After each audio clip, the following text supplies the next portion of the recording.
advances to the Final Four. Shout out Chillinois Basketball Podcast. Shout out to Chillinois Podcast.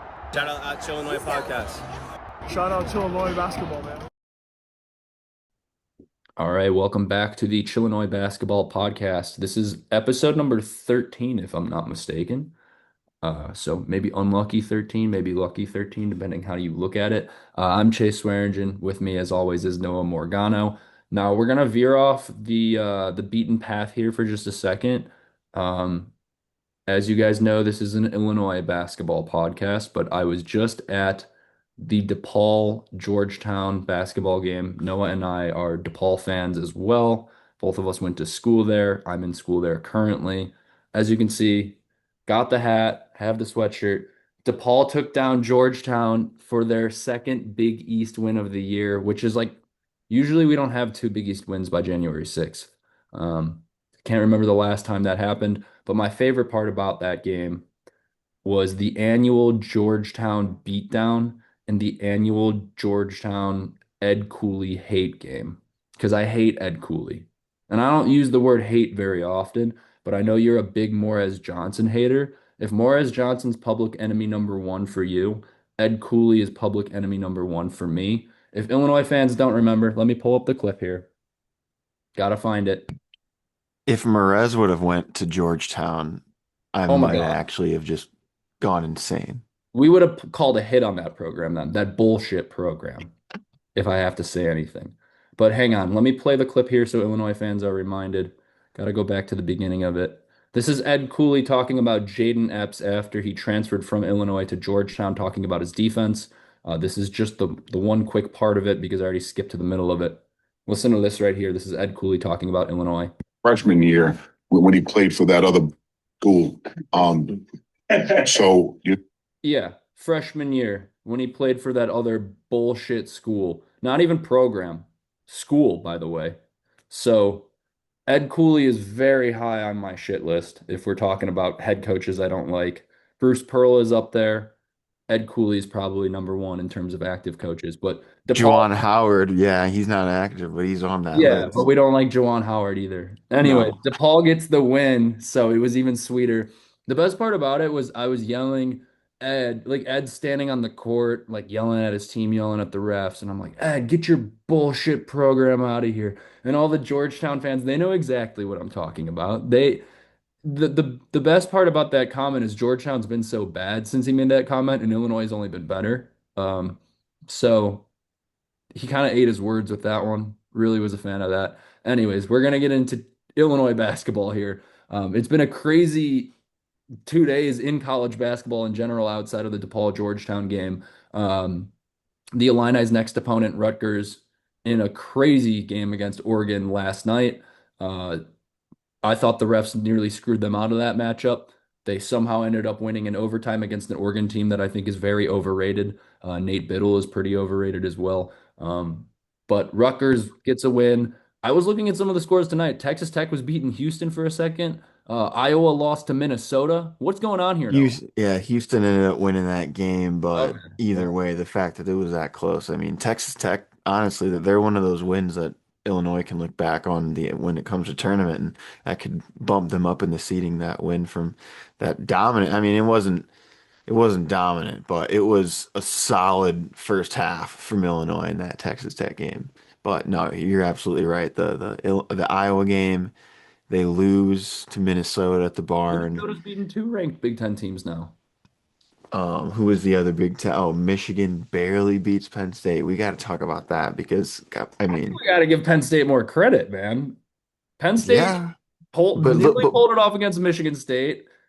What was Illinois played Morez's a little stat better. line? Morez had shot 1 for 2. He played 25 minutes. Let me see. What the hell was he doing out there? 10 Dancing? points, 0 for 4 from 3. I know you love to see that. Ah! I know his dad was just firing off tweets.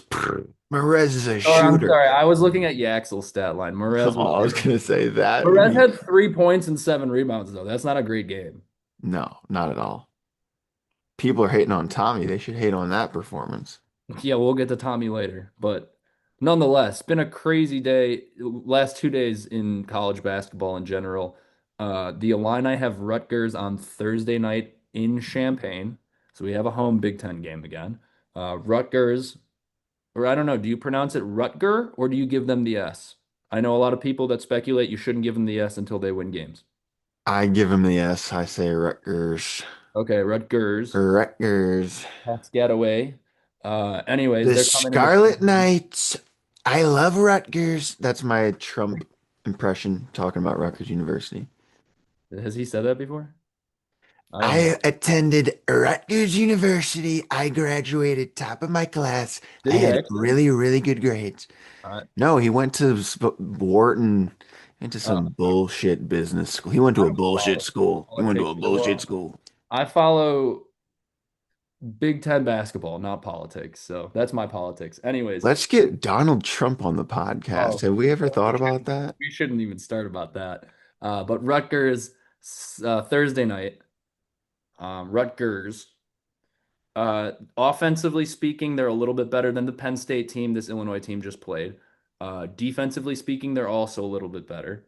But this is a team that they got the win against Oregon last night, so that was good for them. But they were 0-3 in the Big Ten before then.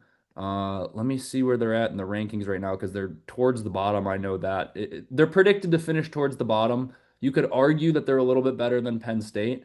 But to me, this Rutgers team is just a lot of transfers from no-name schools from last year, and then guys that were role players on the team that was Ace Bailey and Dylan Harper last year. So I'm not looking at this team, especially going into Champaign. If this was on the road, I know the rack is kind of raucous sometimes, so I'd be a little bit more concerned if it was in Piscataway. But this isn't a game I'm looking at where if anything, this is a game where I think if the Illini don't win by 15, we've done something terribly wrong. Am I crazy Yeah, for well, saying that? I do want to say we've been recording at least 5 to 10 minutes now, and you have yet to compliment my fancy shirt. I wore the fancy shirt for the pod, and I haven't gotten a single compliment on it yet. I was So, curious why you dressed up. well, I didn't wear it for the Oh my. pod specifically. I got it at TJ Maxx recently, but it is a nice print either way. Rutgers doesn't stand a chance. I mean, they're not gonna win. I mean, if they do win, then first of all, I'm returning the shirt to TJ Maxx because it's clearly a bad luck charm. But if they lose to Rutgers, I mean, we see every year. I mean, I couldn't. When is the last time Illinois has lost to Rutgers? I genuinely can't think. I mean, Illinois tends to have these teams where they really just get the best of them, and I think Rutgers is one of those teams. And like you're saying, if you got two top three draft picks and you can't even make the tournament, that's saying something. I mean, that's bad. DePaul could have made the tournament, you For know. the record, the last time the Illini lost to Rutgers was 62-59 in the 2016-2017 season against, let me see who is even on that team. Or I'm That sorry, is I was looking at this. Wait, crazy. hang on. I made a mistake again. I was looking at it the wrong way. The Illini actually lost to Rutgers last year, 82-73 on the road in Piscataway. But prior to that was If you remember 2016. that game was the Dylan Harper like all-world game. He scored, let's see here. He had 28 points. Yeah, he kind of went off against the Illini last year in Piscataway. But before that, this was when Illinois was pretty injured. I think Tomislav at that point last year had his tonsils. No, he didn't have them removed, but he was like dealing with mono. And then KJ had that wrist injury. This was one of those games, and we'll get to talking about it later, where I think they put Kerry Booth in, and there was some question as to whether Kerry Booth should be in the game or not. But prior to last year, the last time Rutgers had beaten the Illini was the 2022 season in Piscataway as well. Um, so they don't have much. So basically what you told me was complete cap. Because I was like, dude, if that was the case, that's bigger than the Michigan. No, no, yeah, you're right. No, I read it the wrong way. I was When was the last time Michigan beat us? Not to get eight off games topic. ago. I don't know when the year was, but we've beaten them 8 times in a row.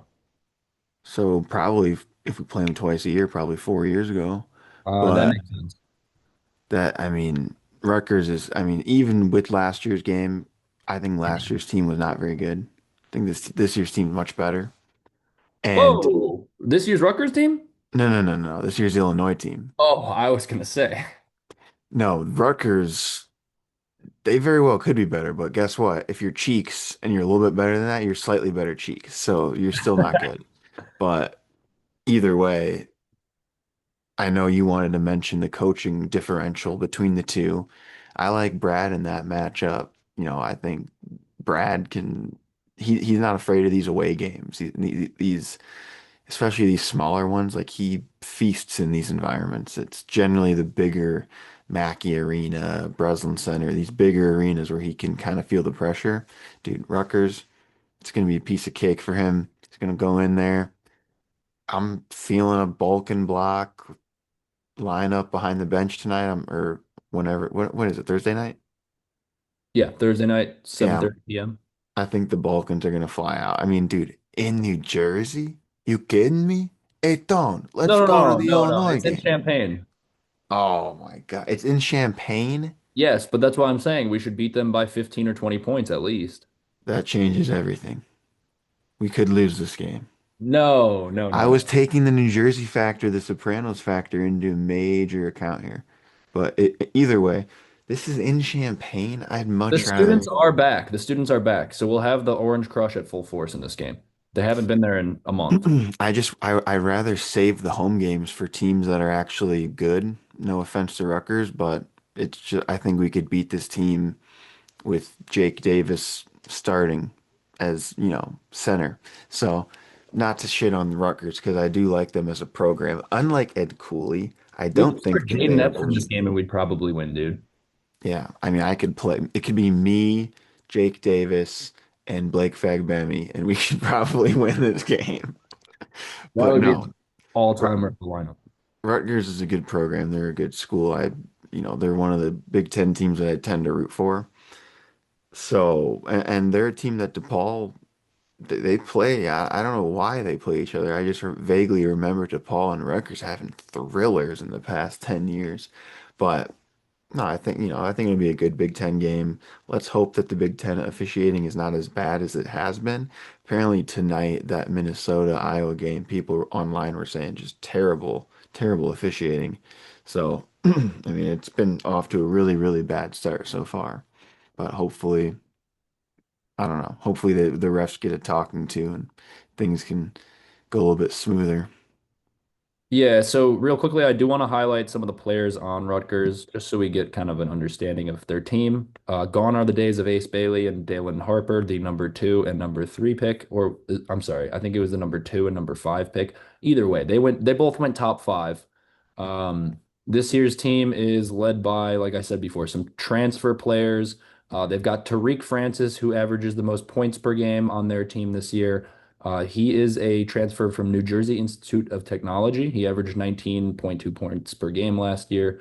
This year, he's a little under 15. He's probably their go-to offensive weapon. I do want to shout out Harun Zerno because Indiana basketball is also like public enemy number 2 in my life. Harun Zerno was committed to Indiana and then decided to transfer, or not transfer, he decommitted and decided to commit to Rutgers, which for what reason, I have no idea.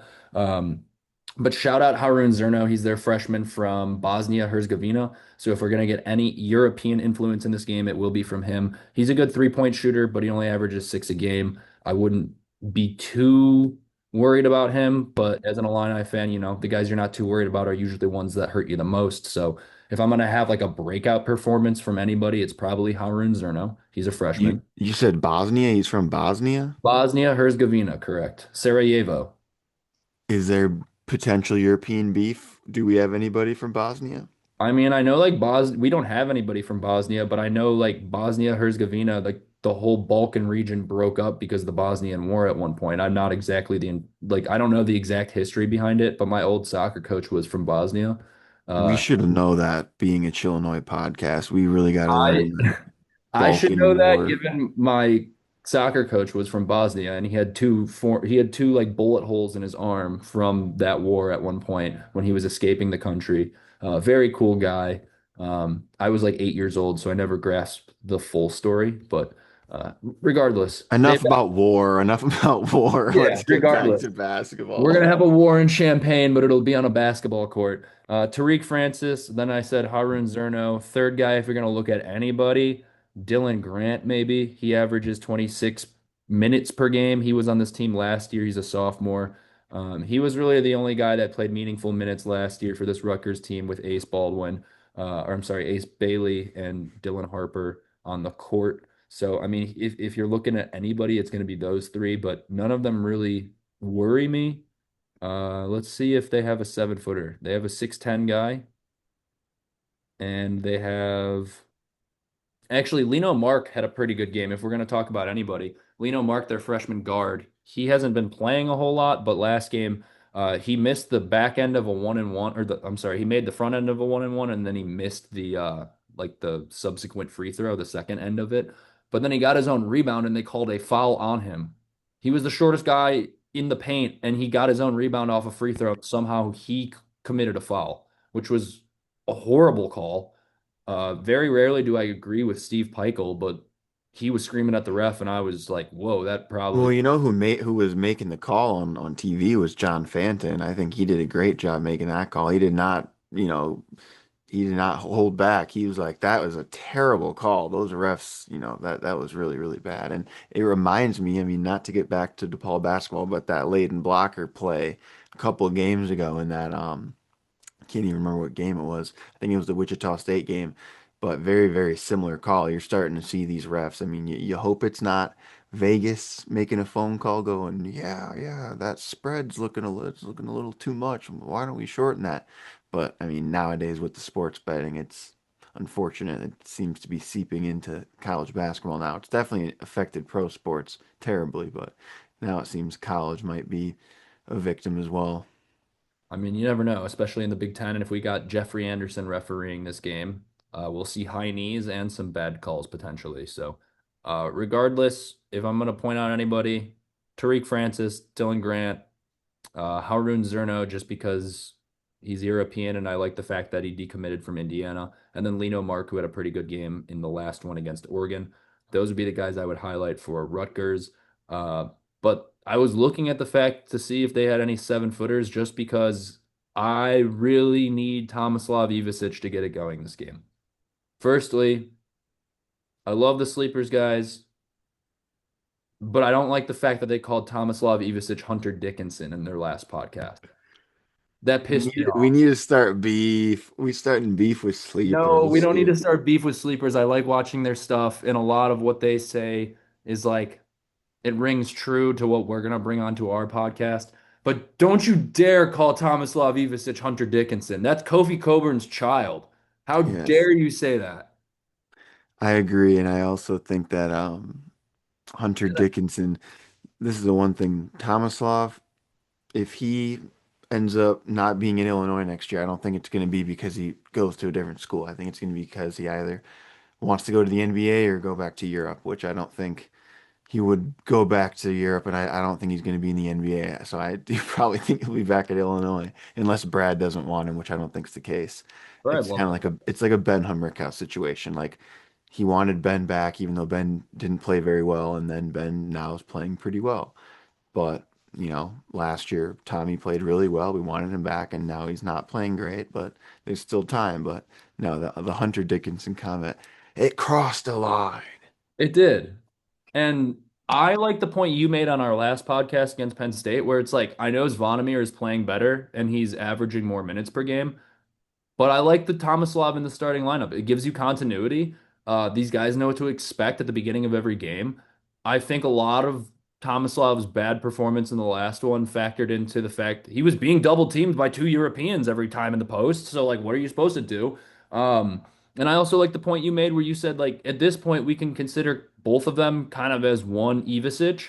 And like if you're looking at the production of the two of them combined, you're getting an all-American, not all-American, but you're getting an all Big Ten center out of the two of them between the blocks per game and the points per game and the fact that they're 7 footers that can shoot the three. So I'd like to see out of Tomislav is just a game where he a lot of the times we get it to him in the post and quickly he just passes out. I'd like to see him take a dribble or two try and make a post move. And if not, where he was so effective last year was almost in that Nikola Jokic role where he would dish it out from the post. And it was like, well, if we're not going to get our 7 foot center to score, he's going to be our best passer on the court. Now he doesn't need to be our point guard like David Mirkovic running up the floor every once in a while, but I would like to see Tomislav score 10 points. I would like to see him have 6 or 7 rebounds, and I would like to have him get 3 or 4 assists. Just an all-around good game. He knocks down a three at the beginning of the game, gets his feet back under him, because it's going to be important that we get him in this stretch of games. Um, Hunter Dickinson was Sleepers so important. Sleepers Media brought up a good point though, the reason why you want to start Tommy. If you start Big Merc and Big Z together at the same time, every Pizza Hut in the country might close down.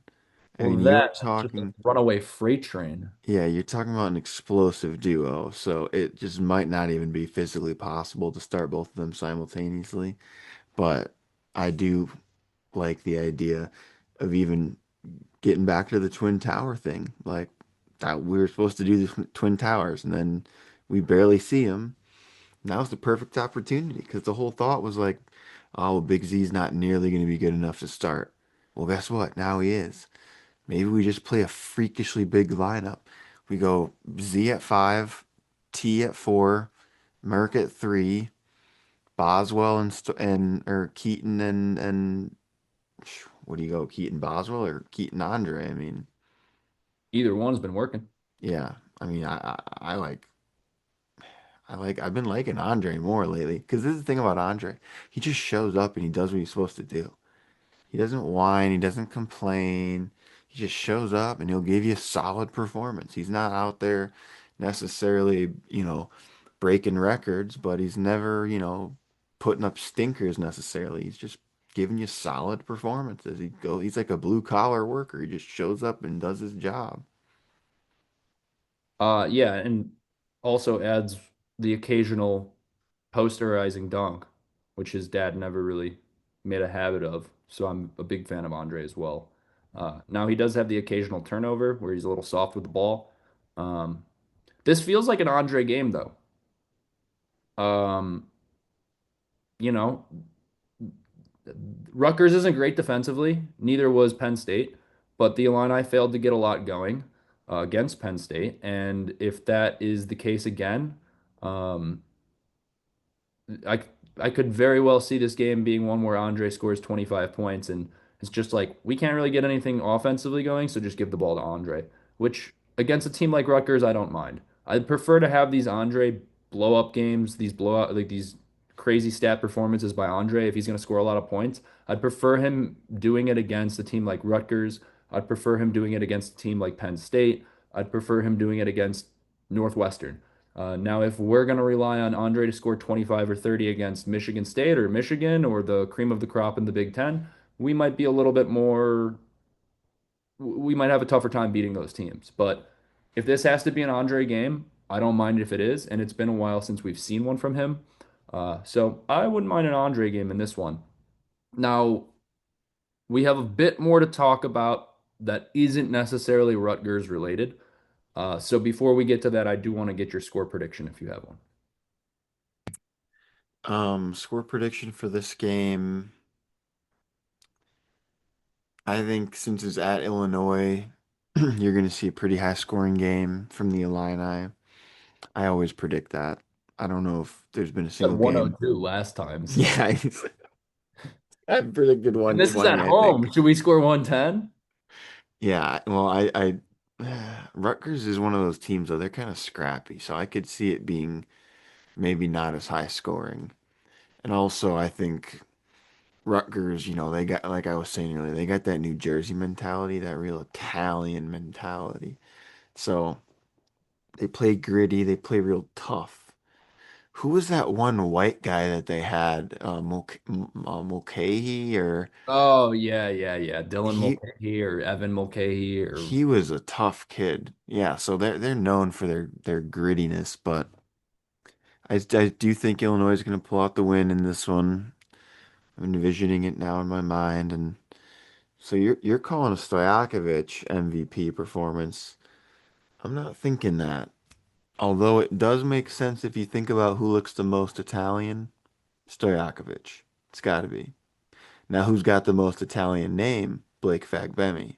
However, I don't think Blake Fagbemi will be the MVP in this game. But who looks the most like Blake Fagbemi on the team? Keaton Wagler. I'm, Babyface assassin. that was a stretch. I, Hey, they're both babyface. They both look young. Not a they stretch. both do look young. Kyle, he kind of looks like Kylan too a little bit, but Kylan's just got such a unique look. Both, I mean, dude, Keaton, he looks like he's 12 years old. It's insane. He's so baby But faced, but he'll take a step back in your face and knock it down. So, it doesn't make any sense. I mean, he looks like he took a year, he graduated a year early or something, but either way, I do think this game got Keaton written all over it, man. Just a random Thursday night Big Ten game in January that nobody's paying attention to. Like, yeah, Keaton MVP easily. It's not some like main stage like, oh my God, who's it gonna be? Oh, Merck's gonna do it. It's just gonna be a simple like, oh yeah, Keaton Wagler MVP. Makes sense, pretty standard. I don't think anyone's particularly gonna have a super loud performance. I think you can definitely take advantage of the fact that it's a nighttime Big Ten game or Big Ten network game. It's not some 11 a.m. Peacock game or some random combination. So just coast, show up, get a good night's rest, eat what kind of snacks do you think they're eating pregame? Maybe like baby carrots, something uh, like that. I don't think you need to bust out the sage. I don't think that's going to be required. I think it's going to be chill, laid back game. Go in, do business, do your job, come home, and then get ready for a tough game against Iowa, who's on the ropes. Their season's on the ropes now. They just lost at the barn. They need a win. So you got to show up and you got to do business. So my predict score prediction though, officially. mm, score prediction, I'm going to say Illinois 85. I'm gonna say Rutgers 68 because it's in between 69 and 67. Okay, I Ch like the logic there. Champagne is Chillinois basketball. We are starting a new meme. It's 6'8". So Six, 6-8. yes, All right, I can rock with that. We'll have to come up with like a dance for it or yeah, something and it's like 6'8". It goes like that. to get the kids into it. Uh, anyways, so 85, 68. Yeah, Or did you say 85? Either way, you said 68 for Rutgers. 68. Like you got to go like that though. I'm gonna go a little bit lower scoring than you again. I think Illini 77. I think this is a defensive one for them, though. I think this is one where we see the defense step up. Illinois 77, Rutgers 62, 15-point victory at home. But I think it's one of those victories where it's like 25 points at one point, and then we get some Mihailo Petrovic minutes in there. And then it gets a little closer because Mihailo's just throwing lobs full court to David Merkovich for his birthday, which I What's the like. over under? Yeah, we're gonna talk about Merck's birthday. What's the over under on his minutes? Petro's minutes. Petro, I'll put it at 6. You think over under? I was gonna say 6, 6.5. I'd like to see him go over that. That means the Illini are playing well. I still am not fully on board we're not gonna use Petrovic anymore. I don't subscribe to Well, that. I think last game really kind of helped Brad maybe open his eyes a little bit. Like maybe we really do need Petrovic. I don't know about need, but like I think he performed better than his stats showed. But it was a very quick glimpse, so I hope we get a little bit more from him this game. Um, so I'm gonna go Illinois, what did I say, 77, 62, 15 points. Uh, I like the fact that this one's at home. Um, You were gonna wish Merck a happy birthday. You were oh gonna. yeah, it today by the time this podcast is recorded and released, it'll be tomorrow. So it'll be a day after. So happy belated birthday to our guy, David Merkovich. Shout out David Merkovich. I love him. I think he's 19 years old now, so it's crazy that I'm shouting out a 19-year-old, but I mean, he's one of our favorite basketball players, one of our favorites in Illinois history, in Chillinois basketball podcast history, at least. Um, Now, in the honor of David Merkovich, I did go down a little bit of a deep dive today because, like, I got really into that. Like, you remember when Brad came out after the Tennessee game and was like, yeah, the bus back home was like a Serbian nightclub. Like, I was like, so what are they listening to? And at first, this deep dive started when I was watching like a TikTok or something. And have you ever heard this song, Talk? What is it? It's a Jason Derulo song, and it's like Talk Dirty to Me or something. I mean, that sounds like a song that I know of. Yeah, and so it's got this weird, like, it's a hip hop song, but it's got this weird sample that it uses in the backtrack of it. So let me just pull that up. I found that that original song is by a song called like Balkan Beatbox. So I was like, Hmm. this is what they're listening to. So I'm gonna play that for just a second. Let me skip to the. I don't hear a goddamn thing. Can you Dude, hear anything?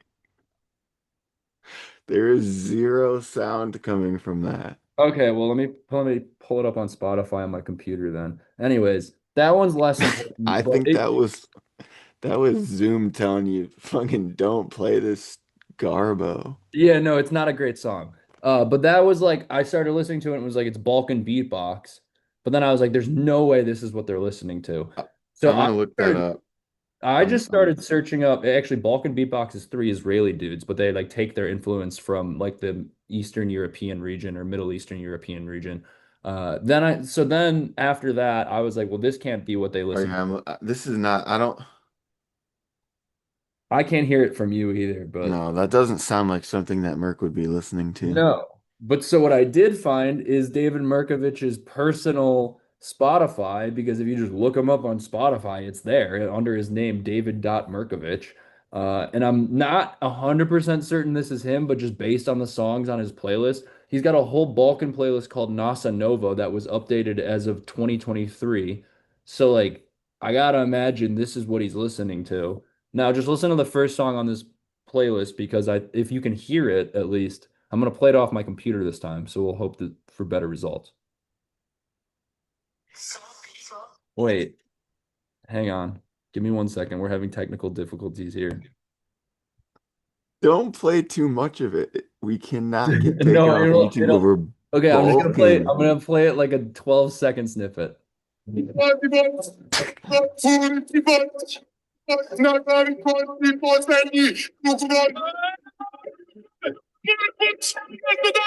All right, that's all I needed to show you guys. That alone sent me down like a deep dive, and then I found my high lows. I don't think that. No, that sounded like a seance or something was going No, dude, on. this is I looked it up. This is an artist from this is not from Montenegro. It's from Serbia. I mean, if you want me to find another one, I'll play another one, but I don't think that would be necessary. no, I don't think it's necessary either. Nonetheless, I found my high-lows after that and was like, gosh, these guys really get down hard to some music in that Serbian nightclub post-game bus. I would like to experience that. I'm not sure I'll ever get to. Regardless, I just hope David's not out too late tonight or tomorrow partying because I know that's what he's listening to. But there was like the clip of him at that like Serbian or Balkan concert maybe like last week after the Missouri game. And I was like, this guy's got to get some rest. He's got another game next week and he's on stage at a concert. Regardless, happy birthday, David Merkovich. Just thought I'd bring a little culture to these fans. They could listen to some Balkan music. If you want the artist, it's called THCF and Kobe, and the song's called Krvavi Balkan.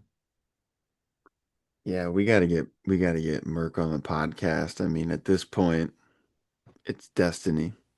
At this point, we'll see. We'll be interviewing a 19-year-old kid, but We'll um, we'll be at the Northwestern game, so maybe we can. give Well, him our phone number. yeah, maybe a business card or something. But nonetheless, before we wrap this one up, I do want to bring up our guy Sahil posted today on Twitter. Um, Firstly, I don't want to like get anybody in trouble here, and I want to actually defend Sahil because I texted him about this, and a lot of people were giving him crap for posting that video. First of all, for context, the video is Brad at a camp in Serbia over the summer. He's doing like a coaching camp, and he's given a speech talking about last year's team, just talking about like how different players are more efficient in programs and other players aren't as efficient in programs. Nonetheless, Sahil tweeted this out. The video, he's not the primary source of this video, first of all. So people who are like, oh, he should have never released this, he didn't release it. It was the camp itself from Serbia that released the video. Now, Sahil tweeted it and he said something about how this is most likely about Kerry Booth. Uh, Now, let me pull up his tweet. I'll read it directly just because I don't want to like misquote him or anything. But let me see here.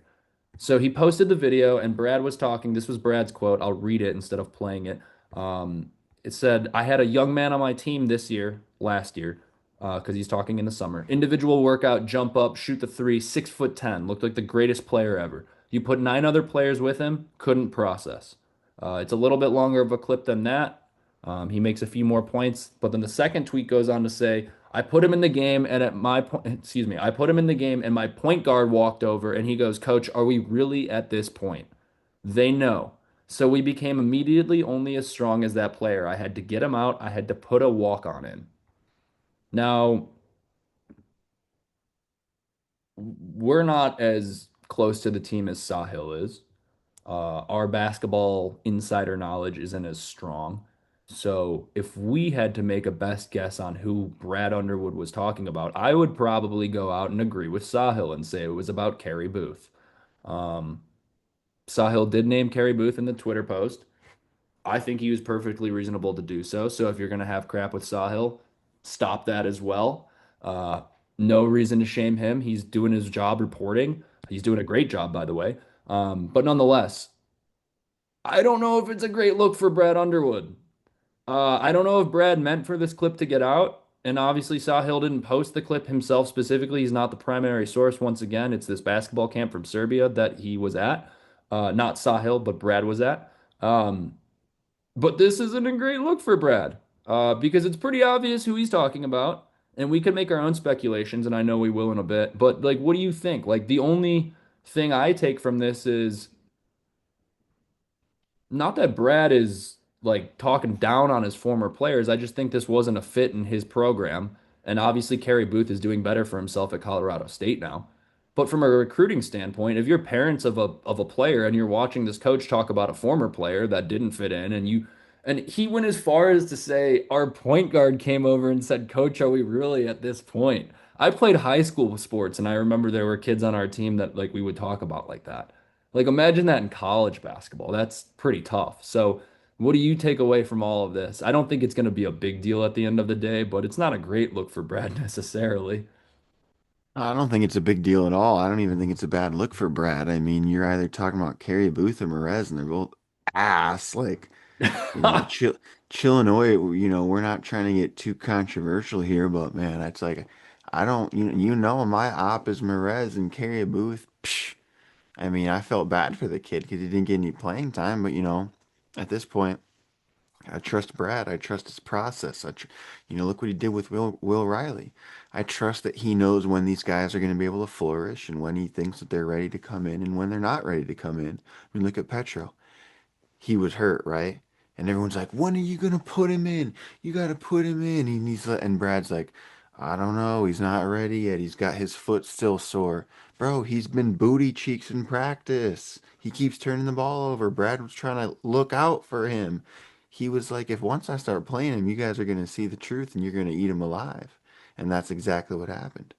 So unfortunately with Kerry Booth, he didn't he just couldn't turn it around in practice. And oh, now he's doing okay on a mid-major. Psh, great. That doesn't mean anything. I mean, we're trying to win championships. We're trying to get to the Final Four. We're not looking for guys that are doing okay on a mid-major team. We're looking for guys that are going to do really, really good and then go to the NBA.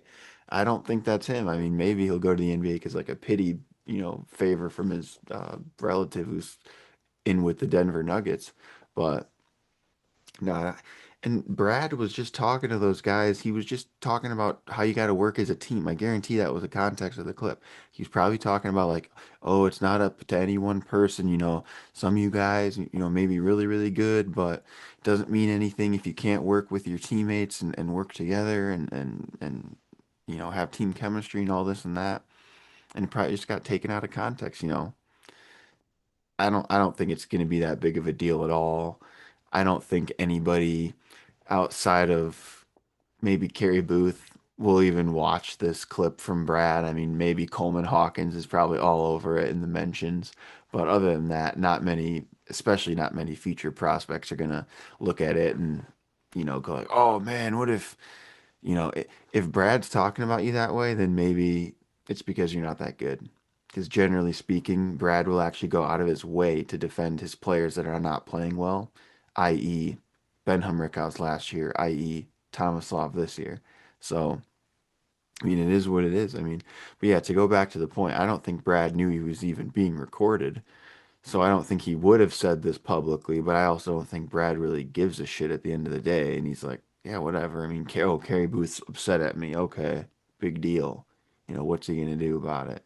So I think I think Brad's totally fine. And oh yeah, by the way, if you mess with Sahil, you mess with Chillinois basketball, and we have resources. Okay, and we will come after you. We will put a smear campaign out against you. Don't get started with us.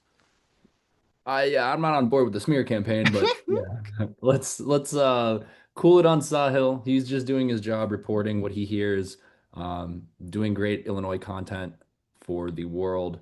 Now, for the sake of this podcast, I think we just take it and run with it.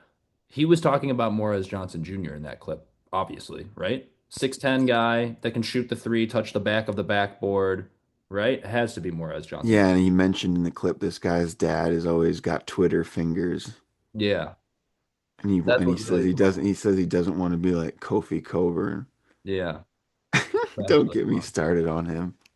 I won't, because then we're just going to get back into our debate about who's worse, Ed Cooley or Morris Johnson. But, anyways, we're both predicting a Nebraska win on Thursday, so we'll be looking out for that one. We will. Nebraska, where the hell Oh, is I'm your sorry, mind Rutgers. at right Rutgers. now? Rutgers. You got me all steamed up about Ed Cooley and Morris Johnson, dude. You can't expect You're my head to br- be in the right place. you're back in last week already, buddy. Yeah, no. Okay. Rutgers on Thursday night, 7:30 on the Big Ten Network in Champaign. I got all of those details correct, so we're good there. We're both predicting a win against Rutgers. Um, we will be at the Northwestern game in 8 days on January 14th in Evanston. Before that, we'll have a preview for the Iowa game and a preview for the Northwestern game. So be on the lookout for more content on the Chillinois Basketball Podcast YouTube channel and also on Spotify at the moment. I'm sorry to our Apple Podcast fans because I'm still trying to figure out how to get that done. Nonetheless, we have a lot of other platforms for you to watch our content on. So enjoy it. We hope you guys are enjoying it. We have a lot of fun putting it together. We're And getting on Roku soon too, so catch us on Roku. And for the record, I do think Nebraska will win whoever they're playing. They're red hot right now, so oh, I'm Nebraska's high on good. them. I'd agree. They just knocked off Michigan State, so I'm feeling a lot less bad about the loss against Nebraska. Either way, any closing thoughts before this Rutgers game we got going on Thursday? No, I think it's going to be a good game. I'm excited for the Northwestern game. I ordered a special hat, so I really hope it's here in time for the game. Do If you want to not, tell us what that hat is, or are you going to make it a surprise after we win it, and it's recap? a surprise. It's a surprise hat. Okay.